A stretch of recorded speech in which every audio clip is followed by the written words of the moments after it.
If you're playing Goblin Vyke and think you already know everything about thievery, guild management, and accumulating wealth, I have news for you. You're probably leaving gold on the table. I discovered some techniques during my time with the game that completely transform the way you operate. In this video, I'm going to share 10 tips I learned in practice. Some of them might be obvious depending on how you're playing, but I hope at least a few make a difference for you. If you're in the middle of the game or looking to improve your strategy, you might find something interesting here. I'm Matthew, and the video starts now. Most people enter an area stealing anything they see. Coins, crafting items, potions, but the game truly rewards those who think strategically. This tip isn't just a suggestion, it's practically the key to turning dangerous encounters into child's play. Stealing an enemy's weapon first isn't just a tactic. It's the difference between leaving the situation intact or returning to a checkpoint to try again. What makes this so brilliant is how the game designs this mechanic.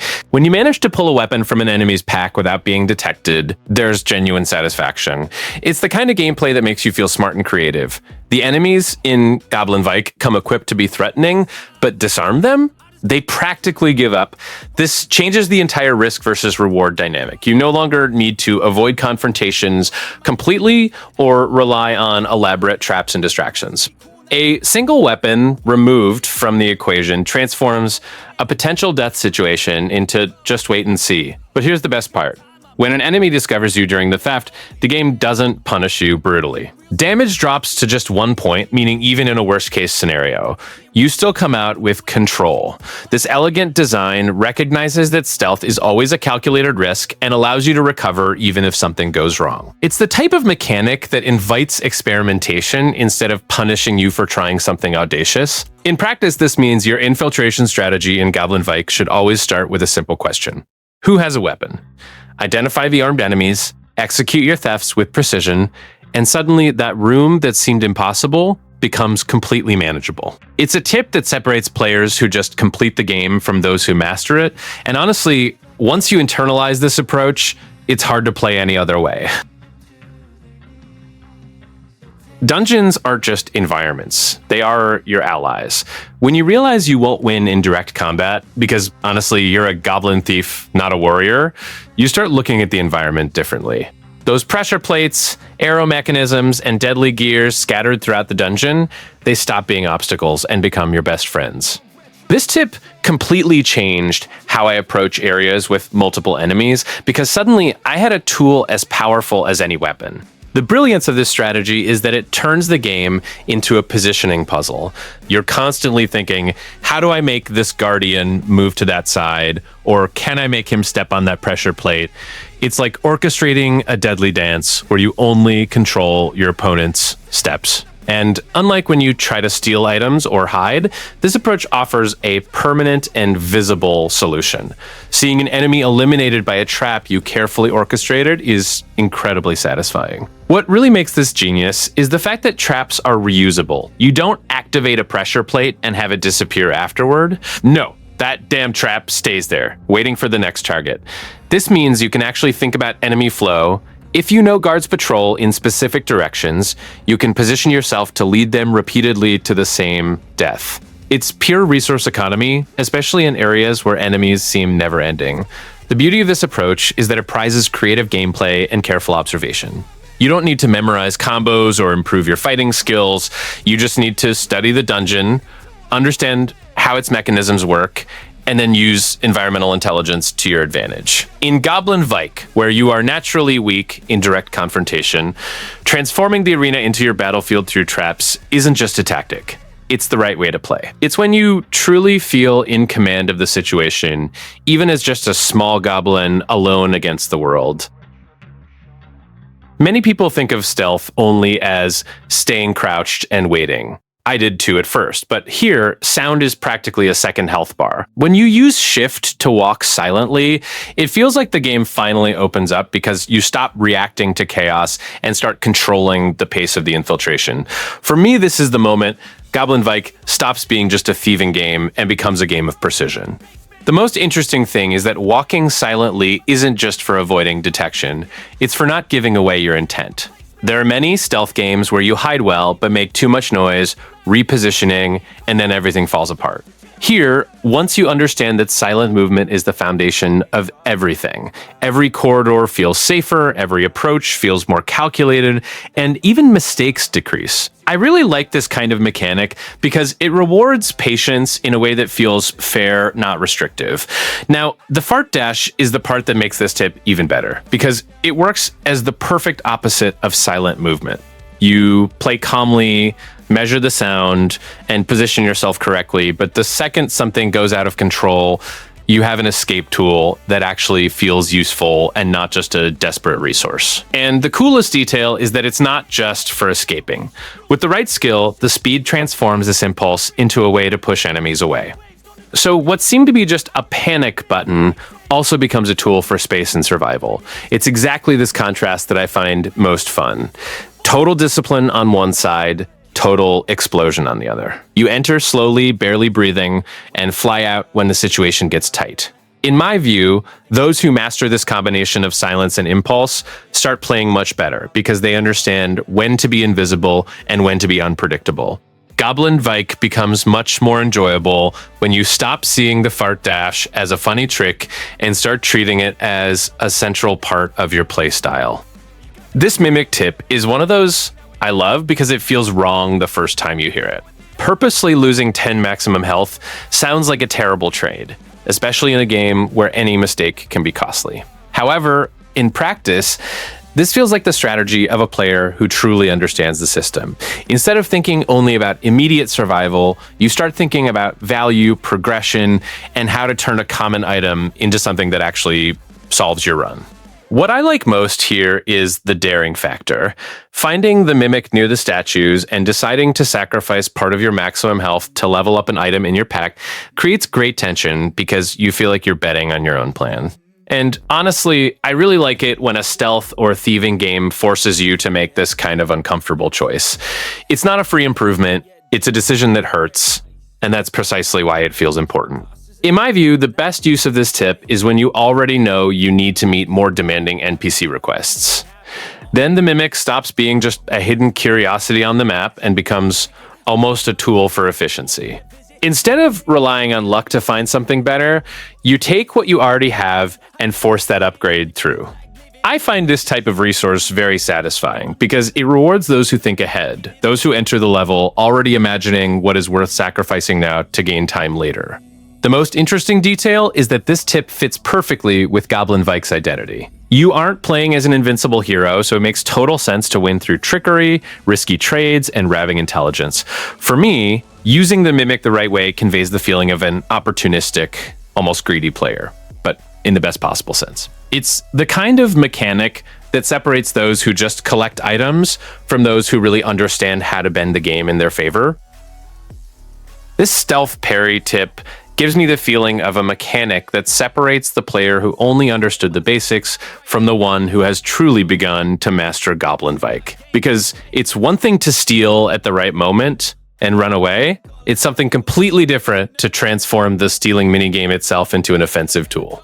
When I see a mechanic like this, I immediately think this isn't in the game just to look pretty. It exists to break through difficult areas based on technique. And honestly, it's exactly this kind of detail that makes a stealth game much more interesting.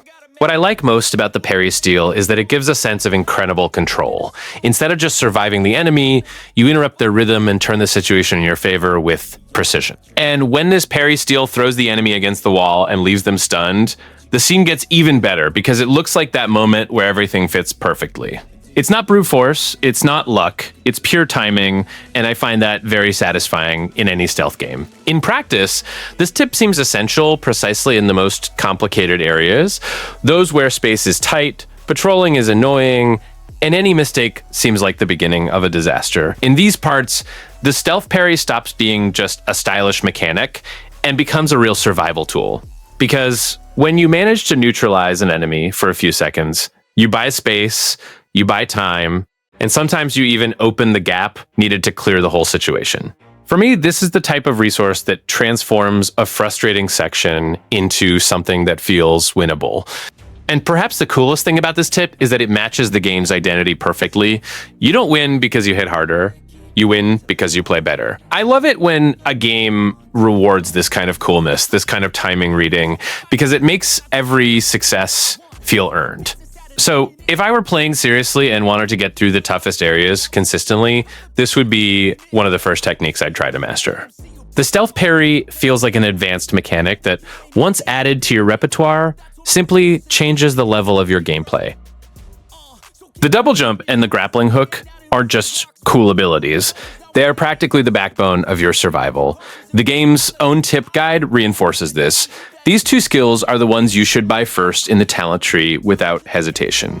Before thinking about anything else, gather the necessary resources and unlock these two movements. The reason is simple. Vyke is a fragile goblin who can't just go around fighting.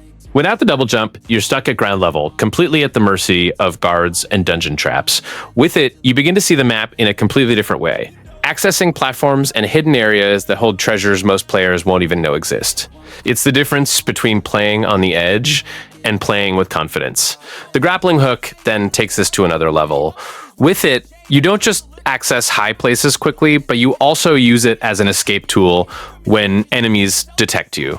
There's even an entire build in the game called the Agile Rogue that is built around this ability, combining the hook with Shadow Rewind to reposition so fast that enemies become completely confused. Investing early in these skills is basically building the foundation for any playstyle you want to develop later. And think about it, every night you spend in the dungeon is a race against time and risk. The faster you move, the more areas you can explore, the more rare treasures you carry back to sell in your shop during the day. Mobility in Goblin Vyke isn't a comfort, it's pure efficiency. So next time you start a run, go straight for these two abilities, and you'll feel in practice how much the whole game changes. When you start playing Goblin Vyke, the natural instinct is to try and squeeze the most money possible out of every customer, pushing that 3x multiplier every time you can. I understand that because the game's haggling system seems promising, you roll the dice, chain the right lines, and see the item's value triple. But let me be direct with you. Doing this early on is one of the biggest mistakes you can make. The shop needs levels to scale. And what levels up the shop isn't an occasional epic sale, it's volume, consistency, transaction after transaction. Therefore, focusing on lower value items with the 1.4x multiplier is the smartest move in the early game. It might seem tedious to sell a bunch of cheap items when you have that rare dagger on the shelf, but shop progression depends directly on how many sales you are completing, not how much each one is worth. The problem with the 3x is the risk. If you exceed the target number on the dice, the customer gets angry instantly and the sale goes down the drain. At the beginning of the game, without upgrades, without the best support items, and without a good reading of the system yet, you will fail more than you succeed. Every failure is a lost opportunity for shop XP, and that delays your entire progression. When the shop is at a higher level, everything changes. You already have access to better stolen items, better recruited employees, and a more solid base to risk those heavy sales.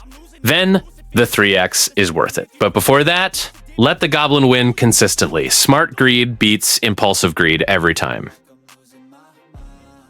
One of the things Goblin Vyke does differently from any other game in the genre is that it forces you to think like an entrepreneur even before you go out to steal. Most people open the map, see a castle full of shiny items, and just go there to grab everything they can. And then they arrive at the shop the next day with an inventory full of things nobody wants to buy. This is exactly the cycle you need to break. The game's market works with dynamic demand. What was hot yesterday might be completely ignored today. Before equipping your cloak and heading out the window, stop for a second and look at what customers are asking for, what's trending, which item categories have the high demand icon. This 30-second check can literally double the profit of your Night of Thievery because you will direct every step of the mission with a clear objective in mind. Think about it. You have limited energy per mission, limited inventory slots, and a stealth time that doesn't last forever. Every item choice within a dungeon or mansion needs to be calculated. Carrying a heavy ornamental vase that is out of fashion while passing by a high category gem that is in high demand is a waste that will cost you dearly on the next day's balance sheet. The logic is simple but powerful. The heist begins in the market, not in the dungeon. When you align what you're going to steal with what customers actually want, you stop playing on guesswork and start playing like a true tycoon. And that's exactly where Goblin Vyke starts making sense in a very satisfying way. There's a type of item that most people sell at the first opportunity because it seems less profitable than a rare sword or a shiny gem. And that's exactly the mistake that separates those who grow fast from those who stay stagnant. Encyclopedias are support items that, when used correctly, multiply the value of entire product categories for the whole day. It's not glamorous, but it's real money. The clearest example of this is the Encyclopedia of Potions. Instead of selling it for a fixed value like any common item, you use it in the shop, and it starts working as a permanent modifier for that day. All the potions you sell after that go out at a higher price, with no extra effort on your part. Now imagine combining this with a day when demand for potions is high in the market. That's not luck, that's layered strategy. The key here is to resist the immediate impulse to convert everything into gold. When you steal an encyclopedia on a mission, the first question shouldn't be how much is it worth, but rather what does it boost? If you have stock of the category of effects, using it before opening the shop that day can yield much more than simply throwing it on the counter for some random customer. Over time, you start planning missions around this too. Entering dungeons seeking not just high-value items, but the right encyclopedias to amplify what you already have in your inventory. It's this kind of systemic thinking that transforms Goblin Vyke from a fun stealth game into something much deeper and more rewarding than it seems in the first hour. There comes a point where you realize you're spending too much energy on the little things. You go out every night, collect the same common items in the same old places, come back, sell, repeat. The loop seems to work, the numbers go up slowly, and you get used to it. But it's exactly in this comfort where your progress starts to stall. Because while you're busy with the groundwork, the deeper dungeons remain untouched, guarding the items that really change the game. That's where employees come in. Hiring someone to take care of the production of common items isn't an expense, it's a business decision. You delegate the repetitive work and open up space in your thief schedule to go deeper, exploring floors that require more skill, more preparation, and which, no surprise, reward you much better. The real treasure is never on the surface, and you won't get to it if you're always stuck on routine tasks. Think of the logic of a true tycoon. No successful entrepreneur keeps doing everything alone forever. Automation exists to scale. In Goblin Vyke, your employees are exactly that, an operational layer that works for you while you focus on what really matters. Every employee hired is a multiplier of your time, and time here translates directly into access to rarer items and higher profits. So if you're still hesitating to spend coins on hiring because it seems like a high investment at first, change that mindset now. The return doesn't appear immediately, but it appears in force. With the automated base running, you'll realize that every night of exploration in the most dangerous areas starts to be worth exponentially more. And that's the point where the game truly opens up.